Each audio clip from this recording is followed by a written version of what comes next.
रहमतुल्लाहि व बरकातुहू। मेरा नाम आसिफ है। मैं रिन्यूएबल एनर्जी इंजीनियर हूँ। बाय बॉर्न मैं मुसलमान हूँ और अल्हम्दुलिल्लाह बाय रिसर्च भी मैं मुसलमान हूँ। कुछ वीकनेसेस आई थी कुछ सालों पहले, मुझे इत्तेफाक हुआ पढ़ने का यूके के अंदर, और वहाँ पे मैं अपना माइंड जो है वो क्लियर करके गया था, क्योंकि अगर मैं यूके में पैदा होता तो हो सकता है मैं क्रिश्चियन होता। तो यूके गया और वहाँ पर क्रिश्चियंस पे भी मिला और डिफरेंट रिलीजन लोगों से भी मिला, और नॉटिंघम इस्लाम इंफॉर्मेशन पॉइंट के थ्रू मैंने दावत भी दी, उनसे मिला। और जिस तरह से डिबेट्स हुई, आपकी बुक्स हैं, अहमद दीदात की बुक्स हैं, उन्होंने बहुत हेल्पफुल की, और जब क्रिश्चियंस और डिफरेंट थे वो बेबस रह गए। तो मुझे मेरा यकीन और पुख्ता हो गया कि इस्लाम और कुरान के अलावा और कोई मजहब हक नहीं है, यही सिर्फ हक है ताकि क़यामत तक, क्योंकि उनकी बेबसी देखी मैं नहीं देखी वहीं पर। लेकिन कुछ सालों पहले सर एक शख्स है, वो भी IPCC अहमद दीदात के स्टूडेंट हैं, उन्होंने जो अभी क्लेम किया है, आप चाहें तो मैं उसका नाम भी ले सकता हूँ।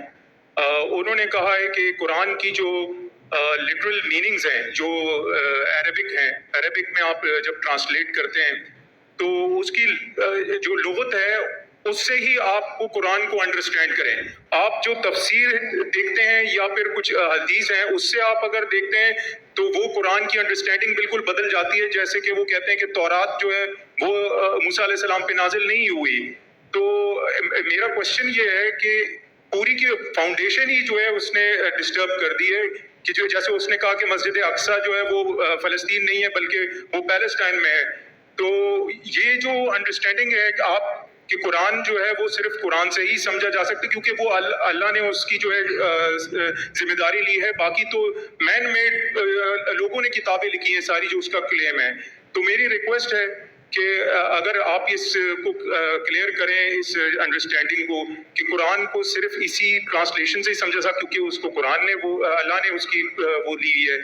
तो और रिक्वेस्ट है कि समझ गया भाई, कब से खड़े हुए समझ गया आप सर। मैं समझदार हूँ मैं, और किसके बारे में बात करते हो भी जानता हूँ मैं। जज़ाकल्लाह। भाई साहब का सवाल है कि एक शख्स है पाकिस्तान में जो दीदा साहब का शागिर्द कहलाता है, और वो कहता है कि कुरान मजीद को लुग़वी मानी ट्रांसलेशन क्या है उससे समझ आ जा, हदीस से ने। कुरान में कई आयतें अतिउल्लाह अति रसूल, ओबे करो अल्लाह को, अल्लाह के रसूल को। कैसे ओबे करेंगे? अल्लाह के रसूल अभी जिंदा है नहीं, उनकी टीचिंग जिंदा है जी। इंतकाल हो चुका है, इंशाअल्लाह जन्नत फिरदौस में मिलेंगे इंशाअल्लाह। तो किससे पूछेंगे आज की तारीख में?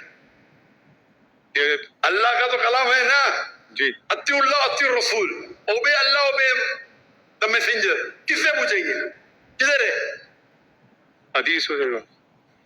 पूछो उनसे, सिंपल है। कोई भी अगर कुरान का बेस्ट कमेंट्री कुरान खुद है और अल्लाह के रसूल की हदीस, दो चीज, कुरान खुद और अल्लाह के रसूल की, ये बेसिक है। Best is Quran itself. कई जगह कुरान में दो जगह जिक्र है, दो commentary, it is called itself. Number 2 अल्लाह के रसूल की हदीस, उसके बाद एंसिलरी, और हो सकता है साइंस, हो सकता है टेक्नोलॉजी, बाद में आएंगे। दो बुनियाद है अपनी शरिया की, कुरान और हदीस। और फिर कुरान में ये भी लिखा है फसअलु अहले ज़िक्री इन कुंतुम ला तालमून। सूरह नहल सूरह नंबर 16 आयत नंबर 43, सूरह अंबिया सूरह नंबर 21 आयत नंबर 7, दो जगह लिखा है। उससे पूछो जो एक्सपर्ट है। यानी कुरान में सारे प्रॉब्लम का, एक जन ने पूछा खाना कैसा पकाना लिखेला है, मैं बोला हाँ लिखेला है, कहाँ लिखेला है? कुक से पूछो ना, कुक एक्सपर्ट है ना। फसअलु अहले ज़िक्री इन कुंतुम ला तालमून, वो बावर्ची से पूछो बताएं कैसा खाना बन गया है। तो कुरान टेलीग्राफिक बुक है, तो बावर्ची से भी पूछ सकते हैं आप अगर आप खाना पकाना जानते, बराबर ना जी। तो कुरान के अंदर गाइडलाइन दी है। Best is Quran itself, number 2 सही हदीस, एंड एंसिलरी भी हो सकता है। मिसाल के तौर पे आप एक्सपर्ट से पूछ रहे, आप साइंस का पूछ रहे, अगर आप लुगा से कुछ मिलता है आपको जी, तो एक होता है कि कुरान की तफसीर थ्रू कुरान, नंबर 1, एक कुरान की तफसीर थ्रू हदीस, नंबर 2, कुरान की معنی ملتی ہے اور اگر وہ دوسرے کوئی قرآن کے آیت سے نہیں ٹکراتی ہے اور صحیح حدیث سے نہیں ٹکراتی تو آپ اس کا استعمال کر سکتے ہیں. سمجھے نا؟ جی جی. کیونکہ کئی بار ایک عربی لفظ کے 3 معنی 4 معنی ہوتے ہیں. تو پہلے آپ کو تحقیق کرنے پڑے گا اس کے بارے میں قرآن میں اور کہاں لکھا گیا ہے. مل گیا حدیث سے مل گیا. پھر لغت دیکھو, اچھا یہ قرآن میں 4 معنی ہے, یہ 2 قرآن سے ملتے حدیث سے ملتے, باقی 2 نہیں ملتے, باقی 2 کو نکال دو. آپ سمجھے جی. لیکن اگر نہیں ٹکراتی ہے تو آپ استعمال کر سکتے ہیں.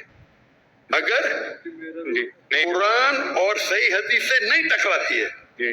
اگر ٹکراتے آرڈر رہتا ہے, دیر آرڈر نمبر 1 اس قرآن, پھر حدیث ہے, پھر بعد میں آپ کا لاجک ہے.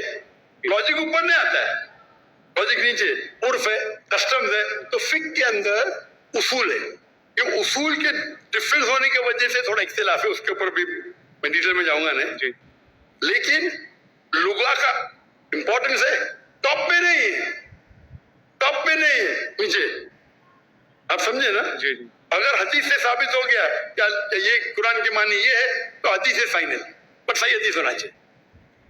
مثال کے طور پہ سب سے پہلی آیت جو نازل ہوئی, پہلے 2 آیت, اقرا بسم ربک الذی خلق, خلق الانسان من علق, اور اقرا کی سورہ نمبر 96 verse 1 and 2. پڑھو اللہ کے نام سے جس نے پیدا کیا ایک خون کے لوتڑے سے, لیچ. ابھی سائنس آج کہتی ہے خون کے لوتڑے سے تو انسان بنا ہی نہیں, اس کا مطلب قرآن میں غلطی ہے, نعوذ باللہ, رب اللہ. اور بہت سے لوگ اعتراض دیتے آپ کے پہلی 2 آیت میں ہی غلطی ہے, کیونکہ پہلے لوگ سمجھتے تھے, گریک لوگ, کہ انسان خون کے لوتڑے سے بنا ہے. ابھی آپ جب تحقیق کریں گے تو علاقہ کے معنی 3 ہوتے ہیں. خون کا لوتڑا, لیچ, لوچ جیسا, latch like substance, and some thing which killings, 3 معنی ہوتے ہیں. خون کا لوتڑا, لیچ لائک سبسٹینس. لیچ کو کیا بولتے ہیں اردو میں؟ لونچ. لیچ کو کیا بولتے ہیں اردو میں؟ جونک. Joke, joke, joke, joke. اور تیسرا ہے سم تھنگ وچ کلنگ, جو لٹکتا ہے. تو کیت مور کے پاس جب گئے تھے اور یہ تینوں معنی دکھائے, کیت مور ایک کرسچن تھا, 1991 میں 1992 میں گئے تھے ان کے پاس. وہ دنیا کا بیسٹ ایمبریولوجسٹ تھا. لکھے کہ ترجمہ ہماری سائنس کو پتا ہی نہیں کہ ایمبریو مطلب جو بچہ ماں کے پیٹ میں جب شروع میں پیدا ہوتا ہے اسے کہتے ہیں ایمبریو. ہماری سائنس تو کہتی نہیں کہ وہ جونک کے جیسا لگتا ہے. وہ مائکروسکوپ میں گیا, چوک ہو گیا, ارے ہاں صحیح ہے بھائی, یہ جوک لگتا ہے. تو اس میں معنی کون سی ہے ابھی؟ علاقہ کی کیا معنی ہے؟ جوک. سمجھ گئے؟ بعد میں اس سے پوچھے باقی کے بارے میں کیا ہے. نہیں بھائی, بچہ لٹکتا بھی ہے تو دونوں صحیح ہے. بچہ جب ماں کے پیٹ میں رہتا ہے, ووم میں رہتا ہے, تو بچہ لٹکتا ہے تھرو امبلیکل کارڈ, امبلیکل کارڈ کے تھرو لٹکتا ہے. برابر, دونوں صحیح ہے. اور ریسرچ کرے پتا چلا کہ دکھنے کے اندر بچہ شروع میں خون کا لوتڑا دکھتا ہے تو وہ بھی صحیح ہے, خون کے لوتڑے سے نہیں بنا لیکن خون کے لوتڑے جیسا لگتا ہے. تو قرآن کی جو آیت ہے اقرا بسم ربک الذی خلق, خلق الانسان من علق, علاقہ کے معنی خون کا لوتڑا, جوک اور لٹکنا, تینوں صحیح ہے. کوئی بھی حدیث سے ٹکرا نہیں, کوئی بھی تفسیر میں لکھا نہیں, کوئی بھی تفسیر میں لکھا نہیں کہ یہ لونچ کے بارے میں, چوک کے بارے میں. خون کا لوتڑا لکھا ہے لیکن وہ غلط فہمی تھی, کیونکہ خون کے لوتڑے سے بنتا نہیں, خون کے لوتڑے جیسے لگتا ہے. آپ سمجھ رہے نا؟ تو اس وقت آپ لغا کا استعمال کریں, اچھی بات ہے, لیکن وہ لغا اگر قرآن کی دوسری آیت سے ٹکراتا ہے یا حدیث سے ٹکراتا ہے تو اس کو چھوڑ دینے کا. آپ سمجھ رہے نا؟ جی جی. تو لغا کی اپنی اس کا درجہ ہے لیکن نیچے. تو اگر آپ اصول کو جانیں, اصول کو جانے نے اور اپنے فتوے دینے لگے تو حالت ہی ہوئے گا. اور امت کو اگر بیسک نالج ہے دین کی, کوئی بھی عالم آپ کوئی بھی گھمائے گا نہیں عالم. اگر آپ کو پتا ہے دین کے بارے میں वल्लाही कोई भी आलिम घुमा नहीं सकते आपको। तो प्रॉब्लम है हम दीन के बारे में जानते ही नहीं ना। मैं आपसे सवाल पूछता हूँ, अगर हिंदुस्तान में हैदराबाद में गाड़ी पहली बार आई थी बहुत साल पहले, तो एक नवाब गाड़ी खरीदते, पहली बार गाड़ी आती, अमीर रहते, मिल जाती गाड़ी उनको, तो गाड़ी के साथ ड्राइवर भी आती, किसको चलाने आता ही नहीं, गाड़ी किसको चलाने आता ही नहीं ना, तो कंपनी उसको ड्राइवर भी देती है। तो नवाब साहब बोल रहे मेरी बीवी को शॉपिंग जाने के, गाड़ी को बाहर निकालो, तो ड्राइवर बोलते नवाब साहब गाड़ी खराब हो गई, अब भी सही करो। तो बोले सही करने के लिए 10 किलो घी चाहिए, 20 किलो राइस चाहिए, बासमती राइस, और 30 किलो शक्कर। तो नवाब साहब उसको 20 किलो घी देते, 30 किलो बासमती राइस और 30 किलो शक्कर देते, और गाड़ी चलने लगती। मैं आपको पूछता हूँ, आज आपका ड्राइवर बोला मुझे गाड़ी सही करने के लिए 20 किलो असल घी चाहिए, 30 किलो बासमती राइस चाहिए और 30 किलो शक्कर, आप देंगे उसको? Of course not. क्या करेंगे? लात मार के भगाएंगे ना, क्योंकि आप गाड़ी के बारे में जानते हैं, आप दीन के बारे में नहीं जानते तो ये मुसलमान का जाल है। आप दीन के बारे में जान लेंगे तो कौन आपको घी नहीं पूछेगा। आप समझे ना? कल मेरे बेटे ने तकरीर की थी उर्दू में, क्या कुरान को समझ के पढ़ना जरूरी है।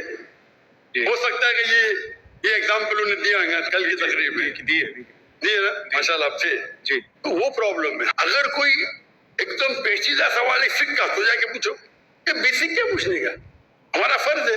अगर कोई फिक के बारे में तो जाओ मौलाना के पास, अच्छी बात है। ये बेसिक चीज के बारे में क्या, आप समझे ना जी। तो if you know the basic knowledge को हमें घुमाएगा नहीं, तो कुरान को समझ के पढ़ो। अल्हम्दुलिल्लाह जहाँ तकलीफ आती है दूसरे कुरान, तो क्या आलिम से बहुत जरूरी है, लेकिन ये बेसिक किस तरीके से कुरान हदीस पे अमल करना चाहिए, तो हर मुसलमान अगर सीखे, ये हमारे राह निजात की किताब है, तो इंशाअल्लाह हम इस दुनिया में सफल होंगे, आखिरत में भी। अब जान